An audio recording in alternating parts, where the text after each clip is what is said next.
você já sabe como é que funciona o verbo to be na teoria, mas você não pratica na escrita, muito provavelmente você não vai conseguir usar ele, não vai conseguir falar ele. Mas aqui nessa aula a gente vai ver detalhadamente como é que funciona o verbo to be no sentido de estar. Depois que a gente olhar detalhadamente como é que funciona no sentido de estar, a gente vai sair da teoria e vai para a prática. Eu vou deixar esse exercício aqui no link da descrição para você baixar e praticar o que a gente vai acabar vendo aqui bem detalhadamente. Vou deixar também uma folha resposta lá para você conferir, ver se você conseguiu acertar. Eu também vou disponibilizar uma surpresa para você, mas eu vou contar mais dessa surpresa lá no final do vídeo.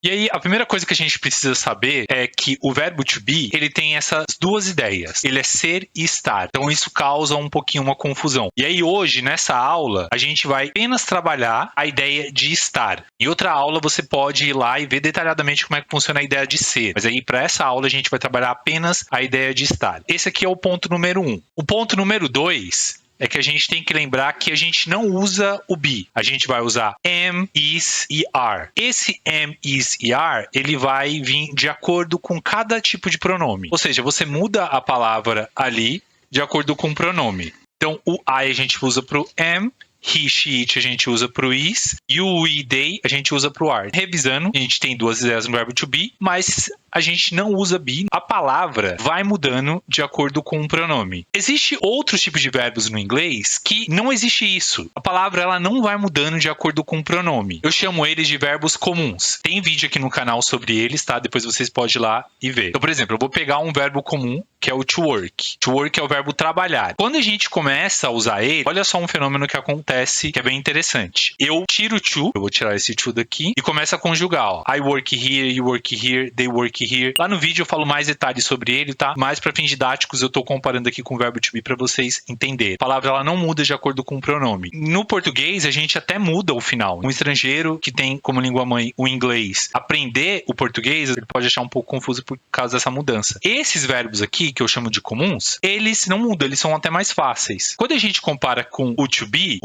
ele vai mudando. Então, se ele não mudasse, se ele se comportasse como esses verbos aqui, eles seriam assim, ó. I be, you be, he be, e por aí vai. Só que a gente não usa dessa maneira. Então, deixa eu colocar um X aqui, ó. Isso aqui é a maneira errada. Então, a gente tem que usar sempre dessa maneira aqui. E aí, agora aqui, eu vou colocar um vocabulário pra gente trabalhar frases com esse vocabulário. E aí, eu vou colocar uma outra coisa aqui que vai ajudar a gente com isso, que são as preposições. Vou chamar a preposição de local. E eu não vou explicar muito essas preposições, porque eu vou fazer uma aula à parte. O que você precisa saber é que pragmaticamente para essa aula, et, de e inde não tem diferença nenhuma. Você pode usar qualquer um deles, tá? Eles têm uma diferença que é muito diferente da nossa.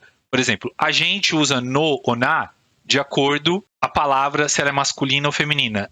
No inglês não se faz esse tipo de caracterização. A gente vai ver no exemplo aqui e aí vocês vão entendendo. Esse vocabulário que a gente vai usar aqui, eu coloquei apenas locais, tudo bem? Então vocês podem ver aqui que são apenas locais. Airport, bedroom, park, living room, fridge, cinema, garden and hospital. Então a gente vai usar tudo isso aqui para a gente montar as frases no sentido de estar, no sentido de local. Tudo bem? Por exemplo, eu vou pegar essa ideia aqui, que é a do parque. Se eu falar em inglês, I am in the park, e a gente está entendendo que a gente usa a ideia de estar, a melhor tradução para isso seria eu estou no parque. E aí vamos continuar com essa mesma localidade aqui para a gente ir mudando só a variável ali do verbo que ele é em inglês de acordo com o pronome. Se eu falar you are in the park, no inglês vai ficar você está no parque. Se eu quiser falar que ele está no parque, aí vai ser he is in the park. E aí para os outros pronomes vai ficar dessa maneira, ó. She is in the park, ela está no parque. It is in the park. Então vamos imaginar que a gente está falando de uma árvore. Aí a gente usa ela está no parque quando a gente está se referindo à árvore. Ele está no parque, eu estou me referindo a um cachorro, tudo bem? Então a gente faz essa diferença entre objeto, animal e pessoa, mas no inglês faz, você tem que colocar o it. Aí depois eu posso falar we are in the park, nós estamos no parque. You are in the park, vocês estão no parque. They are in the park, eles ou elas estão no parque. É dessa maneira que a gente vai usando no inglês a ideia de estar no sentido de local. E aí eu quero que vocês percebam o seguinte, tá vendo que o are aqui, ele é está, mas o is também é estar. Então a gente não tem como olhar só para a palavra, a gente tem que o verbo to be, a gente tem que olhar o conjunto que é com o pronome. E a gente vai fazendo isso, vai pegando isso, fazendo bastante exercício. Aí aqui embaixo, ó, o are, ele é estamos. Depois o are, ele é estão. O are, aqui também é estão. O verbo to be, ele é muito parecido com os verbos um pouco no português, porque o verbo ele vai mudando de acordo com o pronome. No português, os verbos eles vão mudando de acordo com o pronome. No inglês, é mais só o to be que faz isso. Os verbos comuns e os verbos modais não fazem isso. Eles são mais fáceis. E aí agora a gente vai fazer um pouco de prática com outras palavras ali para a gente entender mais essa ideia do estar. Agora eu vou usar o vocabulário que a gente colocou ali e a gente vai mudando um pouco para variar. Por exemplo, no português, se eu quiser falar eu estou no hospital. No inglês, a gente vai falar I am at the hospital. Você pode falar I am in the hospital. É a mesma coisa. Para essa aula, pragmaticamente é a mesma coisa. Não tem diferença. Agora eu vou mudar. Se eu quiser falar, você está no quarto. You are in the bedroom. Ele está no parque. He is in the park. Ela está na sala. She is in the living room. Isso está na geladeira. A gente usa o isso no português, mas eu também posso falar isso ou ele está na geladeira. E aí eu estou me referindo a algo que é, no português, um substantivo masculino. Por exemplo, posso falar ele, o sal, está na geladeira. E aí eu posso falar ele aqui também. Ela está na geladeira. E eu estou falando da maçã. Então, a gente usa ele e ela para objetos. Mas no inglês, você não pode usar he e she, que é para pessoas, para objetos. Você tem que colocar o it. It is in the fridge. E aí, se eu quiser falar, nós estamos no cinema. E aí eu vou mudar um pouco. Vou colocar we are at the cinema. Eu posso falar we are in the cinema, we are at the cinema, não tem diferença, tá? Se eu quiser falar, vocês estão no jardim, you are in the garden. Mesma coisa, a gente usa you aqui para plural e o outro conta singular. Como é que você vai saber a diferença? Como é que eles sabem a diferença? Pelo contexto.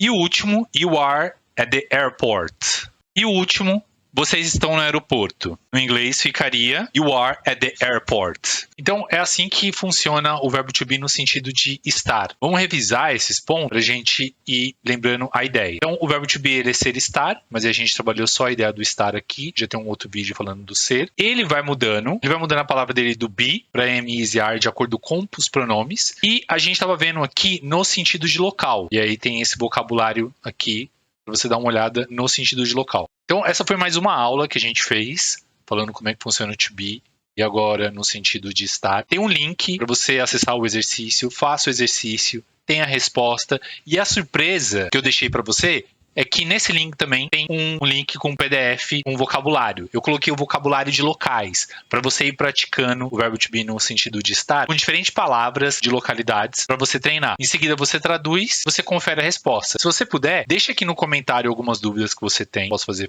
vídeo sobre. E eu já tenho aqui no canal vídeo que eu falo mais no geral do verbo to be, que você pode acessar, que é a nossa aula 1 da série de verbo to be.